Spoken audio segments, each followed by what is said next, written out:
It's been a year since Bruce Rauner got the title of Illinois' governor. We'll talk about that next on Capitol View.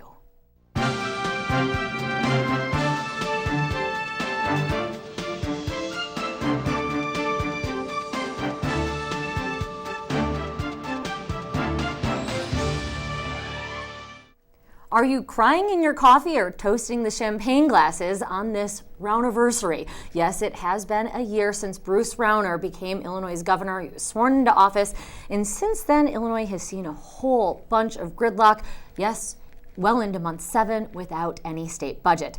I'm Amanda Vinicky, State House Bureau Chief for Illinois Public Radio and WUIS, and your host this week for Capitol View, joined by my lovely colleagues. First of all, Bruce Ruston with the Illinois Times, and also Matt Porter with WCIA. Nice to be here. So let's get started with the anniversary. I know I was lucky enough to get 10 minutes in person with Governor Bruce Rauner at the governor's mansion, as did many of my colleagues in the media. He kind of did a couple of days, really, of talking with people. And I've got to say, I give him kudos for that, because I really had a hard time getting his predecessor, Governor Pat Quinn, to ever sit down for such a media interview, let alone 2 days of them. But what did he have to say? Matt, you also had to sit down with the governor. Give me your debriefing. Did he make any news? No, not so much, I think. We did hear a couple of things. I think the anniversary got swallowed up by the fact that we came in going, there's still no budget, and how can you keep managing the state like this? Now, one of the things that we did get that we hadn't maybe heard from Bruce Rauner himself was the idea of getting rid of the consent decrees, these laws that are essentially mandating the governor spend money on things like the disabled, the elderly, programs for children. These are things that are mandated by the state, and the governor says...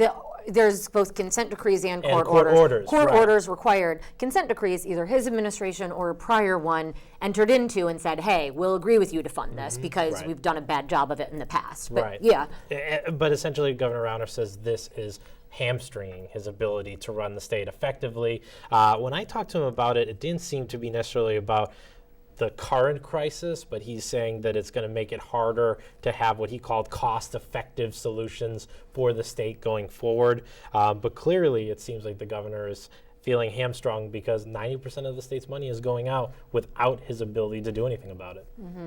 I know I had asked him about a couple of things, trying to get some specifics, and I'm not even going to call them softballs, but to me, they weren't overly difficult. It wasn't getting into the nitty-gritty of the budget. For example, you're a businessman, talked a lot about how you wanted to develop the state's economy, and particular giving more due, he said he would give to downstate than had Quinn. So I asked, what do you want to do to stimulate the economy downstate beyond the turnaround agenda? Guess what his answer was? The turnaround agenda? There we go. Bruce, ding, ding, ding. I guess I didn't have to go with one of those. I wasn't invited. But see, I would have said he probably would have turned that question around to blame Speaker Michael Madigan for something, because that's how I felt during most of the interview. No matter what question I asked, it was Speaker Michael Madigan's fault. Right. There was a lot of that. I listened back, I think probably about 5 minutes of the 10 minutes was Michael Madigan. Yeah. I don't know. The Michael Madigan campaign might like his name and being dropped that many times in the interview. Who knows? Well, so one of the things that Rauner continued to repeat was that he believes, again, as you said, Madigan is at fault, but also that it seems to me like this was perhaps trying to get out in front of the issue, maybe deflect a little bit, that nothing is going to happen because Madigan is so worried about that campaign, it might not be until after the primary or even the general election in November. Is that just Madigan that's worrying about the campaign, Bruce? It's kind of Illinois' version of glass half empty, glass half full. Is the campaign never ended, or is it just getting started? It sounded to me, again, we were not You tried. We tried, yeah. Apparently the governor didn't have Illinois Times on his A list. But from what are you garnering, what other folks got out of these interviews, it just seems like the campaign is still in full gear. I think he's tamping down some expectations. I believe at some point last fall or late last year, he indicated that perhaps there was some chance of getting through the gridlock in January when the 3/5 vote was no longer needed in the General Assembly. That's, we haven't heard that talk in a while. They haven't been meeting. After the general election, next fall election, what reason is there to believe that things will change now? The most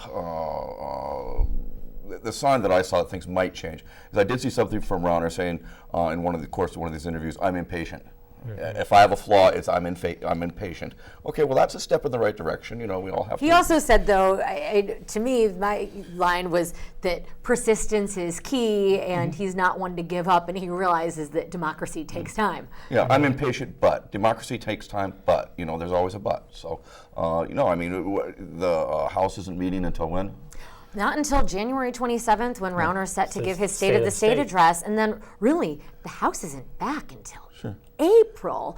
By and large, because there are a couple the days here and there. The Senate's in for some more time in March, but really you've got basically 2 months, and again for the House, 3 months.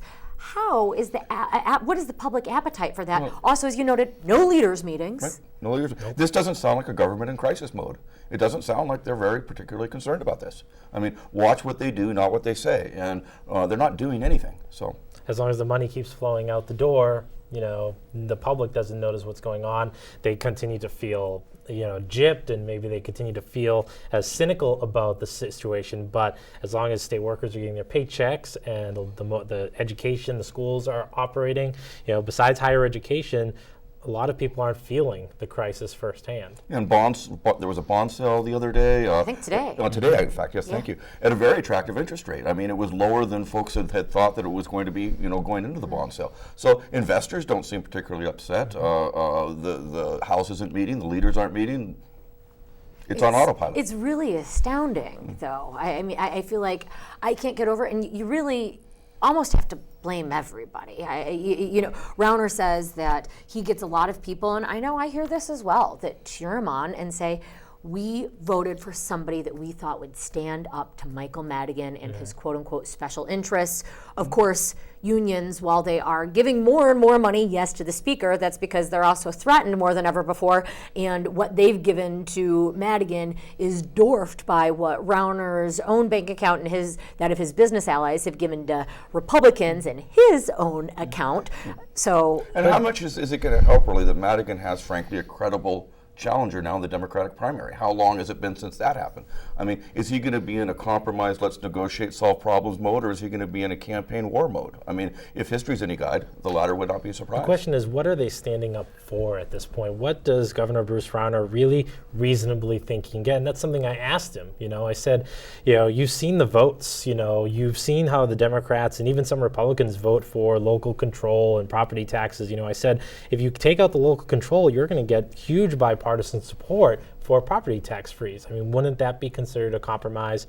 And again, you still don't know, what does Governor Bruce Rauner really think he can get reasonably, or what does Speaker Michael Madigan think he can get? We just continue to see the stalling. And again, I think it comes down to the fact that the money is flowing out. If this was the federal government shutting down, you have offices closed, you have the secretaries of the lawmakers having to leave the building, you have national parks closing, you have all these things happening, and the government doesn't shut down for more than a couple of weeks. Illinois has been operating 7 months now, and it's because the money's still flowing out the door. Well, right. We would have an entirely different situation if there was a more widespread crisis. And part of that, as you've noted, is these consent decrees, the court orders, also what the General Assembly has done. Rauner having signed the education budget, and also coming through with some stopgap measures as well that seem to have been sending a message to the public that it's okay, things are fine. And every time you do that, however, there's a little bit less pressure to actually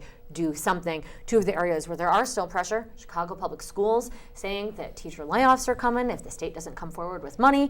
And second of all, universities, Chicago State University, saying that it's serious. They don't know what they're going to do through spring semester. Several other universities, big layoffs potentially at Western Illinois University, maybe Eastern. So, Matt, can you talk a little bit about this? Part of this is that low-income grants aren't being funded for students, but even as you have legislators wanting that, Rauner came back, right? Yeah, well, the fact is $0 dollars have gone to higher education, so they're in a struggle. And then Bruce Rauner sending this memo yesterday saying that schools have raised $1 billion in tuition fees and essentially they're saying they've wasted it, on big severance pays and, fancy sports arenas or gymnasiums and all sorts of stuff. I think I'm not sure why Governor Rauner wants to provoke all of the public universities, because he's already got them at a point where they're incredibly upset. I mean, you're talking the U of I and bigger schools have, alumni. They have a way to continue to move on. But the smaller schools, Western, Eastern, and then really the community colleges and other places that depend on just those MAP grants to help them and help get the students to go there to get through their degree, those are the ones that are going to see a lot of closures. We've already seen a lot of high school GED programs be eliminated from schools because they can't afford those, and then you're going to see maybe courses, actual academic departments just go under, or teachers being laid off because, again, not a single penny has gone to higher education during the last 7 months. And smaller schools, they can't live on that forever. Students who can't afford to pay back the MAP grants that their universities covered for them, not maybe getting their degrees, not being able to graduate. The worst part about the MAP grant situation is even if you get a MAP grant this spring, if Governor Rauner doesn't fund the program, if it's not fully funded, your school could come back to you and say, yeah, we know we covered, but you're going to have to pay it back. We can't afford, we were hoping the state would do something and didn't. This memo, though, was, to me, fairly inflammatory. I mean, Governor Bruce Rauner has said that education is his top priority. It's clear that he places a greater emphasis on the kindergarten or early childhood through high school, given that he signed that budget fund measure into law, but not the higher education. And he has said, I care, I do give a darn about college students and want people to have career pathways. But I mean, this memo to me was really telling in terms of where the administration stands, and seemed like no rescue is going to be on the horizon, maybe for higher education, or Bruce, is that going to change? Well, I wonder if this is a game of brinksmanship here, because, higher education does have broad, at least philosophical support in state government, even the governor says so. If these places really start to shut down, if the Northern Illinois universities, the Eastern Illinois universities of the world start, really, really having to shut down, students can't go to school, that sort of thing, that's going to put pressure on the governor, I think, because, GOP legislators don't like that when that's in their district. That's something that there's going to be perhaps at least some pushback from the GOP saying, hey, I got to run for election, in my district, and you got my colleges shutting down, and you're getting the blame for it. I'm getting the blame for it. I don't like it. And this is the big economic stimulus for exactly, those downstate communities. Yeah. So, I wouldn't be at all surprised if there's an 11th inning. Oh, guess what? We found some money. And they've done it before. They did it late with the child care thing. I think with LIHEAP, they also found. Oops. Where everybody's going to freeze this winter because there's not going to be any money. Oops, comes November, we found some money. And so I would anticipate, frankly, the same thing happening with higher ed. This is just more kabuki theater. And it just sets up this situation where everything that the governor had said he didn't want, and that credit ratings agencies, nobody wants, because it's developing a bigger and bigger deficit with not only not enough money to pay for it, but because of all of those other consequences. Does it set something up for an even bigger tax increase down the road, yes, or of course worse it does, government? because the longer this goes on, the bigger the backlog becomes. And there's been some one projection that the backlog of unpaid bills could go up to $25 billion.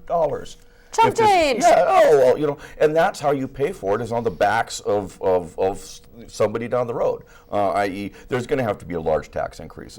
Everybody kind of acknowledges that. Even Rauner acknowledges there needs to be new revenue. You cannot cut your way out of this, out of this deep a hole. And so, but the longer this goes on, the longer the deficit becomes, and the bigger that tax increase is going to have to be. And so, they're not. It feels we've been sitting here, in CapitolView, I think, for almost a year now. and we're still talking about the same darn things. Since this ran, well, not quite right away. Looking back, Okay. So Rauner says he has had some successes since he took that oath a year ago this week. Any of those that either of you cared to pontificate on or highlight, or are those just minor, regular, run-of-the-mill changes? I think almost anything that runs as it's intended to in state government these days is a success. You could point to that as an achievement almost. It's that bad. And so, even folks of his own party, they are starting to say, Bruce, tort reform, great idea. We love the idea of doing it, but not now. I mean, there's other things. Tying something like tort reform, for example, and the turnaround agenda to the state budget, there's just no yin or yang that a lot of folks can see to that. Because how is tort reform going to increase revenue to the state? I mean, you might be able to make it's some sort of trickle-down thing that somebody might be able to make an argument on. But to the average person, to the average legislature, to most observers, this just seems like it's holding the state budget hostage to some philosophical things that have nothing to do with the budget. So some of those successes in this past year that were highlighted by the Rauner administration included are a deal in unemployment insurance between business and labor, also some efforts made at criminal justice reform. We'll talk about that, I'm sure, a lot more in this next year because there's a commission that's been meeting on that. Also major legislation packages that deal with the heroin epidemic and also police enforcement. I expect there will be more of that in 2016 as well. But just what all did Governor Bruce Rauner do about it, and who did he meet with for a while? Well, we didn't know. He was unwilling to fully disclose his calendar. He did share upon FOIA requests some of his date book, but there was a whole lot of redactions. You had a lawsuit having to do with that, right, Bruce Ruston? Yeah, if you ask the governor, it's all my fault. But first off, I had requested the appointment calendar from Bruce Rauner last spring. And before we get really started with this, let's make it clear why this is important. I think you can see up in Chicago why it's important. The Chicago Tribune has just published some pretty good stuff about what did Rahm Emanuel know and when did he know it on the Chicago police shooting. And to figure that stuff out, they had to go to the appointment calendar, see who was he meeting with, what was he talking about, what times, what were the dates. And so that appointment calendar of the mayor of Chicago is proving crucial in determining a very, exactly how did the mayor manage a very critical situation facing the city. So this is not just something where it's not important. I asked for the appointment calendar. The Associated Press asked for the appointment calendar. Chicago Reader asked for the appointment calendar. I know I asked. I didn't sue. Oh, you did. Well, I ultimately sued. And so... So yeah, what of that? Why did you sue, and what made Rauner agree to that? Was it just this threat of the suit, or there was some attorney general intervention? It was just maybe some happy holiday hangover. I don't know why he agreed to do it, but it was abrupt. It was surprising. What'd you learn? Well, I learned that you met with him one weekend for an hour, which was nice. I did. Governor's mansion. Again, you must be on the A list. But frankly, there was nothing that was necessarily overly shocking. I didn't get the same thing the AP, for example, got. They're looking at different stuff, I think. Different date ranges. Different date ranges, exactly. It's just a matter, of course. It's the record is presumptively open unless you can think of a darn good reason for it not to be open. And the best reason he could come up with was if people knew who I was meeting with, they could somehow discern my thought processes, which is a bit of a stretch, I think, to me. So, at any rate, he aggressively litigated this lawsuit. He didn't just say, "Oh, here's the record." Keep in mind, he's had 3 attorney general opinions saying that these are open records. He aggressively litigated. He filed an answer to our complaint. Then he filed a request to dismiss the suit. Then he filed his own lawsuit. Then he dragged the Chicago Reader into this litigation. So he got a whole bunch of lawyers involved, and then just says, "Never mind." So it's continuing. I mean, the last thing to fight about now is the attorney's fees. And Mr. Rauner is saying that I went to court too soon. Well, excuse me. I asked for this in May of last year, and I'm still screwing around with it in September. Patience, rember? He likes patience. Oh, yeah, that's right. He lacks patience. Perhaps I have the same issue. So, at any rate, it's so far, I mean, the right sides, I think, are winning in this. But this is a silly fight on some degree. The governor has so many bigger fish to fry, more important. Why fight over something like this? And again, we can't say this often enough. When he was a candidate, he said on the campaign trail, "My administration will be the most transparent, in the entire nation. That's what he said. You can look it up. And then he comes and fights stuff like this. Yeah, he comes and fights. No, you can't see who I'm meeting with and when. That's just. And to me, it's just a fight that you're not going to win. I mean, that the calendar is such a public record. You know, there's very few precedent to say that you're not going to get that record. I was shocked that it went to a lawsuit because didn't even had to go there. It's such a public record. Right, it's just in this day and age, that's part of what you accept when you move into public office. That's part of it, and as you noted, I think that was a good explanation of why it is significant. I think there are some people that would say, hey, people should be able to have a private life, but there's just a difference there, and we talked about. And I wonder if this is, and what's going on globally here with all the other issues, is this somehow endemic, and I don't want to psychoanalyze Rauner per se, but I mean, does he understand that he's not really in charge when he's in state government the way that he was in the private sector? I wonder if his transition, if he's having difficulty getting it into his head that, no, I don't have as much room to move as I might have had in the private sector. I've got FOIA I've got to worry about. I've got Mike Madigan I've got to worry about. Consent decrees that hamstring your all these things that he never had to deal with when he was in the private sector. Maybe he's having some growing pains. I don't know. I mean, maybe, again, what transparent to Rauner coming from the business world, you know, is not transparent to the public, you know, to being a public service. It would be. I mean, I would say it would be difficult. I don't know if I'd want to open up, not that I do anything that exciting, but I don't know if I'd want Which you is to why know you don't run for everything I do. public office. But I haven't, Right. exactly. Just public radio. So let's move on a little bit, though, to something that the governor has been spending his time on, or at least not him, his team, and that is negotiating with AFSCME, the state's largest public employees union, bargaining on behalf of some 36,000 state employees. They've been operating on the last contract that was to have expired at the end of July, and there's an impasse over whether or not there's an impasse, right, Matt? Yeah. Apparently both parties don't remember quite exactly what happened on Friday because they're each giving different stories. And when you ask to confirm, they give you the same or another little bit different, you know. And these are closed party talks. We're not being negligent and not being there. We can't know. We can't know, but it's like each party decides to leak a little bit of information, and then when it, you know, doesn't match up, you try to call each other and find out what's going on. These negotiations I've been following since last year when they started.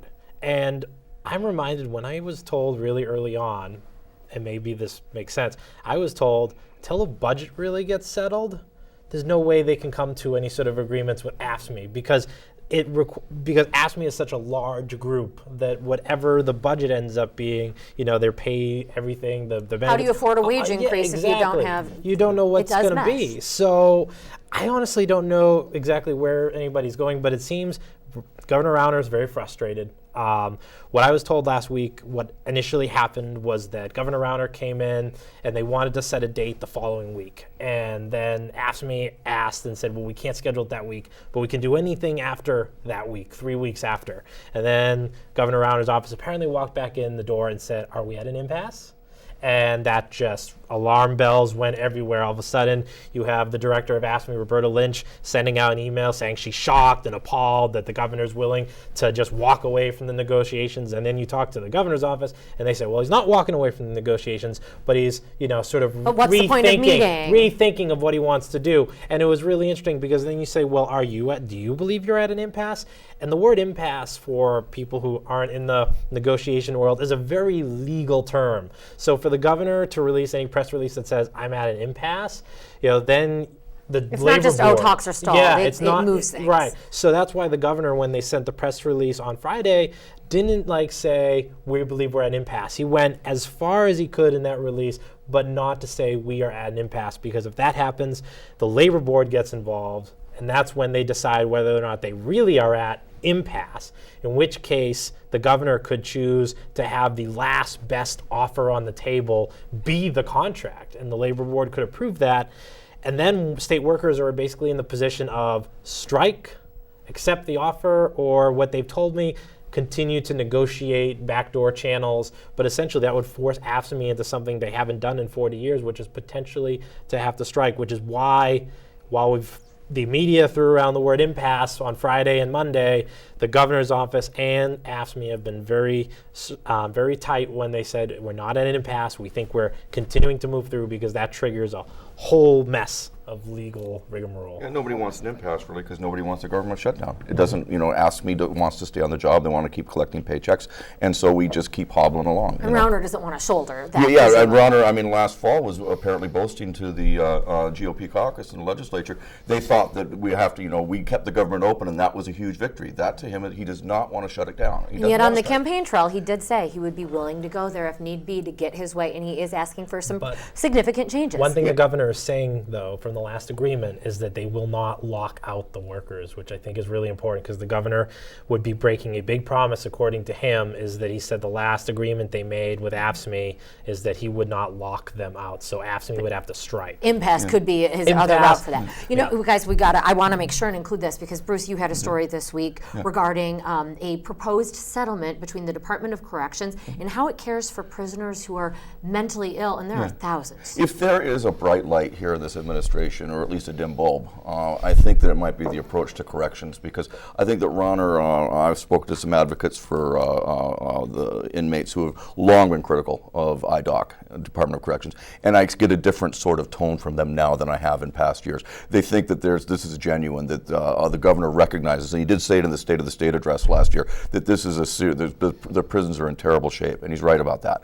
And so this tentative settlement would require the state to spend $40 million in capital costs, upfront costs, building mental health care facilities for inmates. There's an estimated 11,000 people out of the 50,000 people in the system who have mental illnesses. In prison, when they should perhaps instead they committed a crime? To varying degrees of stone cold schizophrenia, have to be watched through glass, 24/7, to less severe things. But $40 million in upfront capital costs, and then $40 million a year in continuing costs to get mental health professionals into the prison system to take care of these folks in the way they need to be taken care of. Which is great, but I'll just say one thing really quickly about this. The budget? If you really want to help the mentally ill, according to people I've talked to, investing in the prisons is okay because we have a mental health crisis there. But if you don't invest in the community mental health care systems in the neighborhoods, getting people, then more people are just going to keep ending up in jail. And mental health advocates will say, our goal is not to just have prisons become the new mental health hospital. It's all about the community mental health, which is much more cost effective. Absolutely true.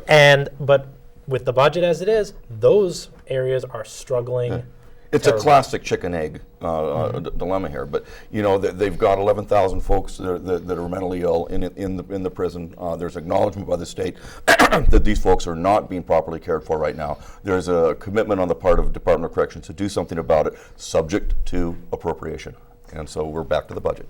Well, back to the budget. I'm sure we'll be talking about that next time and the next time and the next right here on Capitol View. Thanks so much to the Illinois Times' Bruce Ruston and also to WCIA's Matt Porter.